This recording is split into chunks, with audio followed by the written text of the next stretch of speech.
మురళి అయితే లేడు మా దగ్గర. మురళిలో గౌతమ్ బాబు చూసుకుంటా ఉన్నాం మేము కొడుకుగా.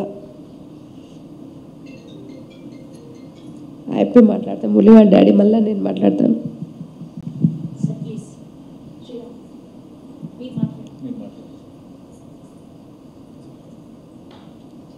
భారత్ మాతా కీ జై.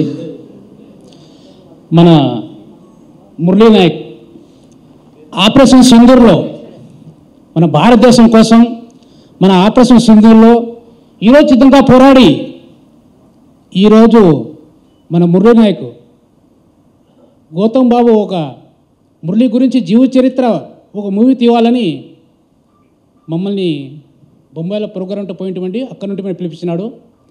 మన సినిమా మన మురళి గురించి గౌతమ్ గారు మంచి మూవీ తీయాలి, మన భారతదేశంలో ప్రతి అక్క చెల్లెలకి అన్నదమ్ములకి మురళీ నాయక్ ఫ్రెండ్స్లకి చిన్నారులకి మన భారతదేశంలో ప్రతి గుండెల్లో నిలిచిపోవాలని మన మురళీ నాయక్ మూవీ గౌతమ్ బాబు సురేష్ అన్న తీస్తున్నందుకు మేము మురళీ నాయక్ తల్లిదండ్రులకు కనుక అంగీకరిస్తున్నాము. ఈ మూవీ బాగా తీసి మురళీ నాయక్ దేశంలో మంచి పేరు రావాలని మేము ఆనందంతో మాకు దేశం కోసం మన మురళి ప్రాణాలు అర్పించేందుకు బాధగా ఉంది, ఒక పక్క గౌరవం ఉంది. అదే మురళీ నాయక్ మా గౌతమ్ బాబు మా మురళీ నాయక్ మా బిడ్డని మేము అనుకొని ఈ మూవీ తీయడానికి మేము తల్లిదండ్రులు చాలా సంతోషమవుతున్నాము, చాలా గర్వపడుతున్నాము. ఈ మూవీ బాగా తీయాలి, బాగా శ్రద్ధగా మన అందరూ ఇండస్ట్రీలకి అందరినీ నన్ను నమస్కరిస్తూ థ్యాంక్ యూ. మురళి అయితే చాలా కష్టపడ్డాడు ఈ జాబ్ గురించి.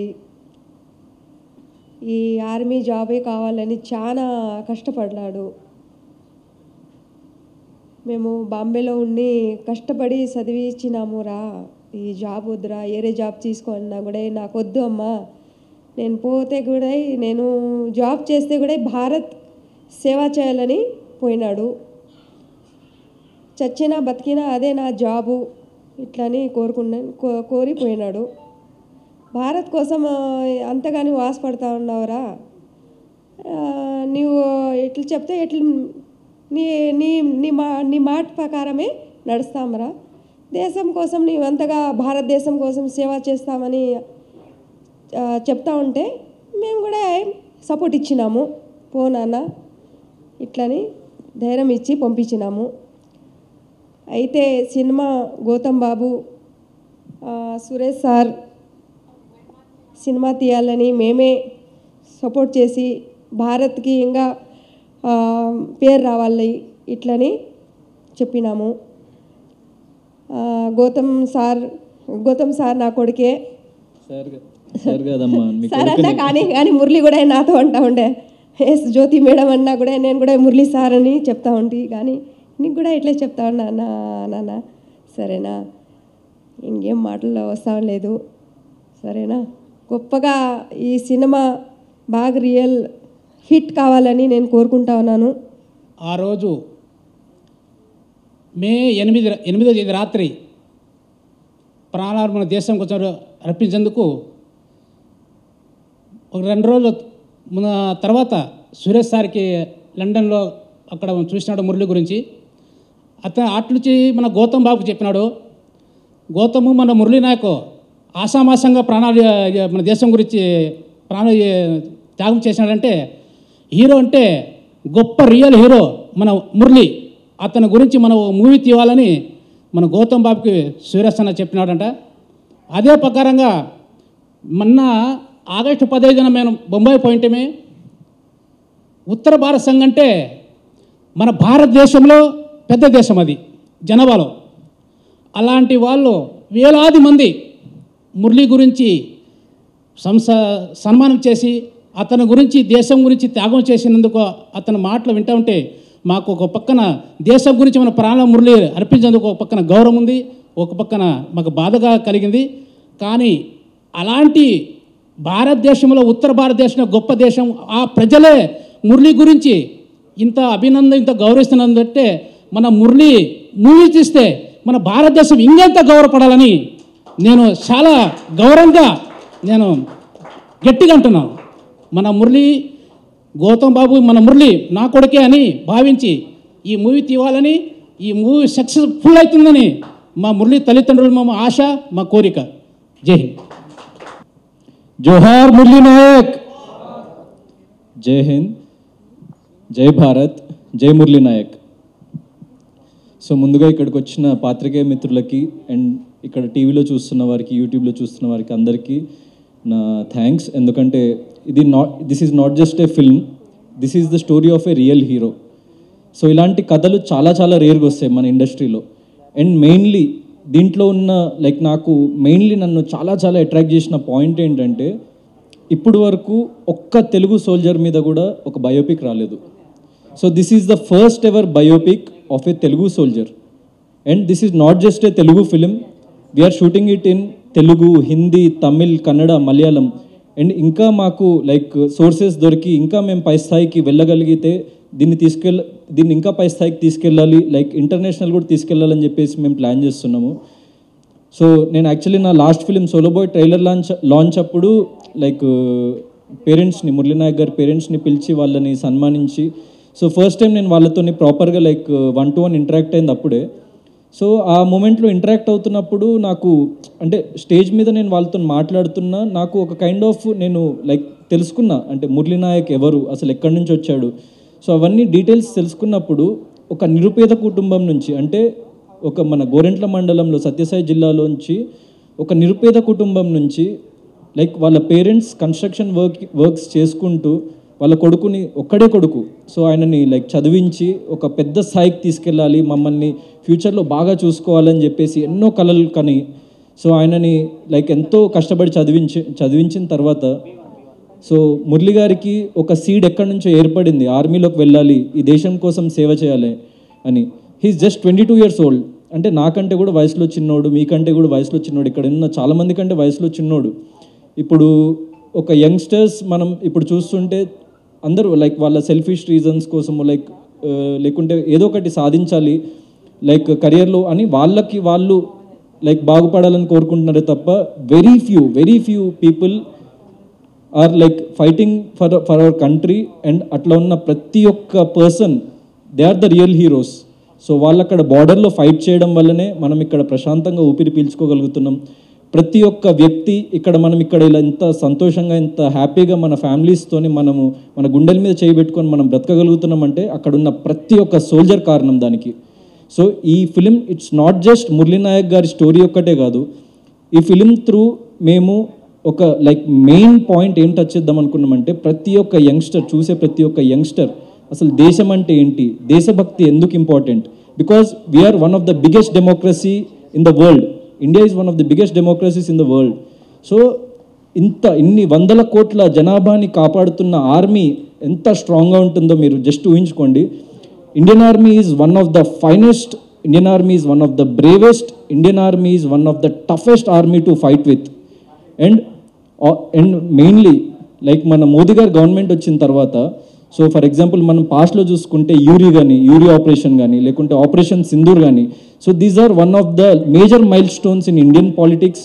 ఎట్ ద సేమ్ టైం మన ఆర్మీ ఎంత స్ట్రాంగ్, మన మీద చెయ్యేస్తే ఏమవుతుంది అని చెప్పేసి ప్రపంచానికి తెలియజేసిన ఒక సంఘటన. అలాంటి సంఘటనలో ఫైట్ చేస్తూ వీరమరణం చెందిన పర్సన్ మన తెలుగు పర్సన్ అయి ఉండడం, ఒక 22-year-old గై అయి ఉండడం.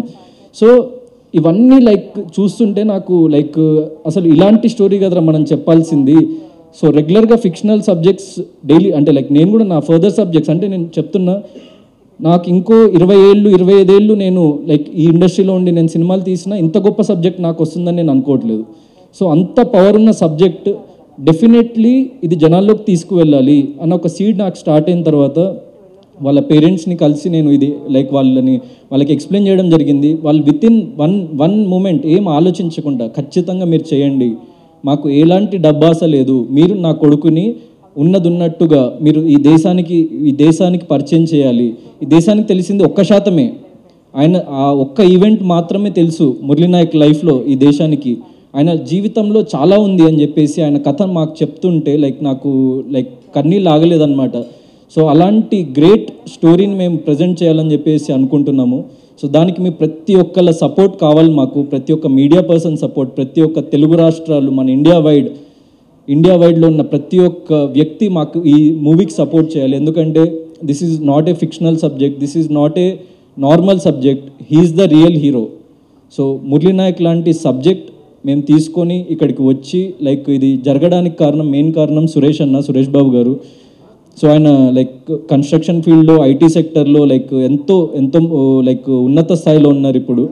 సో అలాంటి వ్యక్తి ఇప్పుడు యూజువల్లీ బిజినెస్ మ్యాన్ ఎలా ఉంటారు, లైక్ డబ్బు సంపాదించుకుందాం లేకుంటే జస్ట్ మనీ మీద కాన్సన్ట్రేట్ చేసి ఎదుగుదామని అనుకుంటూ ఉంటారు. కానీ అన్న ఆలోచన నాకు నచ్చింది. అంటే దేశం కోసం పోరాడిన ఒక వ్యక్తి, ఇప్పుడు నేను ఈ వయసులో వెళ్ళి నేను బార్డర్లో నన్ను తీసుకోరు, నేను ఫైట్ చేయలేను. కానీ అలాంటి వ్యక్తి, ఒక ఫైట్ చేసిన వ్యక్తి గురించి నేను ఈ దేశానికి పరిచయం చేయగలుగుతా. సో నా దగ్గర ఉన్న రిసోర్సెస్ మీరు వాడుకోండి, అసలు డబ్బు గురించి వెనకాడకండి, this has to be a pan Indian film అని చెప్పేసి మాతో నిలబడి, అంటే ఈవెన్ ఫర్ ఎగ్జాంపుల్ చిన్న ఎగ్జాంపుల్ చెప్తా, ఒక ఈవెంట్ లాంచ్ ఈవెంట్ ఇట్లా అనుకుంటున్నాము అంటే ఎక్కడైనా చిన్న ప్లేస్లో ఎక్కడైనా చేద్దామంటే, వద్దు తమ్ముడు, Murali Nayak is not a normal person, నువ్వు చిన్న అనే మాట అసలు మన డిక్షనరీ నుంచి తీసేసేయి. This is a big film, this is a grand film. And ఇప్పుడు నాలాంటి ఒక లైక్ అప్కమింగ్ యాక్టర్కి ఇలాంటి ఒక సబ్జెక్ట్ని నమ్మి సో ఇంత ముందుకు వచ్చి, తమ్ముడు నువ్వు ఎగ్జాక్ట్లీ నాకు చాలా నచ్చినవు, నువ్వు సోలోబాయ్ ట్రైలర్లో అని చెప్పు, నువ్వు మురళీ నాయక్ గారి పేరెంట్స్ని పిలిచి ఫెలిసిటేట్ చేయడం నాకు నచ్చింది, నువ్వు వాళ్ళతోనున్న క్లోజ్నెస్ నాకు నచ్చింది, నీలో వాళ్ళ కొడుకుని చూసుకుంటున్నారు, సో నిన్నే నేను మురళీ నాయక్గా ప్రజెంట్ చేయాలనుకుంటున్నా. సో డెఫినెట్లీ నువ్వు ఎలాంటి ఖర్చుకు వెనకాడకు, నువ్వు ఎలాంటి రిసోర్సెస్ తీసుకురావాలో చెప్పు, ఎలాంటి పెద్ద టెక్నీషియన్స్ని తీసుకురావాలో చెప్పు, నువ్వు ఎలాంటి యాక్టర్స్ని తీసుకురావాలో చెప్పు, నేను తీసుకొచ్చి నీ ముందు పెడతా. సో మనం డెఫినెట్లీ ఒక ఎక్స్ట్రాడినరీ పాన్ ఇండియన్ ఫిలిం చేద్దామని చెప్పేసి నాకు సపోర్ట్ ఇచ్చినందుకు ఫస్ట్లీ థ్యాంక్స్ లాట్ అన్న. అండ్ మెయిన్లీ మురళీ నాయక్ గారి పేరెంట్స్, ఎందుకంటే ఒక్కడే కొడుకు అయి ఉండి ఆయనని కోల్పోయిన తర్వాత చాలా బాధపడ్డారు. నేను చూసిన వాళ్ళు ఎంత బాధని, ఎంత నరకయాతను అనుభవించిండ్రంటే, దాని తర్వాత పవన్ కళ్యాణ్ గారు, లోకేష్ గారు, దాని తర్వాత మన స్టేట్ గవర్నమెంట్, సెంట్రల్ గవర్నమెంట్స్ ఎంతో చేదోడు వాదోడుగా ఆయనతో వీళ్ళతో నిలబడి సో వాళ్ళని ఆదుకున్నారు. వాళ్ళందరికీ కూడా థ్యాంక్స్ లాట్. ఎందుకంటే లైక్ ఇలాంటి టైంలోనే మనం వీళ్ళతో నిలబడాలి అని చెప్పేసి లైక్ వాళ్ళు ప్రపంచానికి చెప్పాలని చెప్పేసి అనుకున్నారు. అండ్ నాలాంటి ఎంతోమంది ముందుకొచ్చి లైక్ వాళ్ళకి సహాయం చేశారు. వాళ్ళందరికీ పేరున thank you. And this is not just a film, మళ్ళీ చెప్తున్నా, this is not just a film, this is an emotion that nation needs to know, this is an emotion that nation needs to be proud of. This is not just a film, this is our Indian emotion. So మన mother India కోసం మన దేశ సరిహద్దుల్లో పోరాడుతున్న ప్రతి ఒక్క జవాన్, ప్రతి ఒక్క సోల్జర్, ప్రతి ఒక్క army personnel, air force person, every person ఒక duty is the utmost form of self satisfaction అని చెప్పేసి వాళ్ళ ఫ్యామిలీస్ని వదిలేసి, వాళ్ళు అన్నీ వదిలేసి అక్కడ కష్టపడుతున్నారంటే వాళ్ళకి సెల్యూట్ కొట్టాలి sir. So they are the real heroes. అదొక్కటే మేము ఈ మూవీ త్రూ కన్వే చేయాలని అనుకుంటున్నాము. And not just emotion, not just like a message, ఆయన లైఫ్లో చాలా డ్రామా ఉంది. అండ్ ఎందుకంటే ఒక ఎక్స్ట్రాడినరీ క్యారెక్టర్ ఆర్క్ ఉంది. ఒక నార్మల్ పర్సన్ అంటే ఎవరికీ తెలియని ఒక పర్సన్ ఇప్పుడు మన దేశవ్యాప్తంగా ఏ వ్యక్తిని అడిగినా, మురళీ నాయక్ మొన్న ఆపరేషన్ సింధూర్లో లైక్ ఆయన వీరమరణం చెందిండు, ఆయన గురించి మీకు తెలుసా అంటే ప్రతి ఒక్క వ్యక్తి తెలుసనే చెప్తాడు సార్. ఎందుకంటే అది ఆయన సంపాదించుకున్న రెస్పెక్ట్. ఇప్పుడు మన పెద్దవాళ్ళు అంటుంటారు కదా, మనం పుట్టేటప్పుడు ఏం తీసుకొని పుట్టంరా, పోయేటప్పుడు మనం ప్రజల ప్రేమను తీసుకొని పోతాము అని చెప్పేసి. So this is a very small life. మనం సంపాదించిన డబ్బు కానీ, మనం సంపాదించిన ఆస్తిపాస్తులు కానీ ఏది మనతో తీసుకెళ్ళలేం, కానీ జనాల ప్రేమను మాత్రం మనం తీసుకెళ్తాం.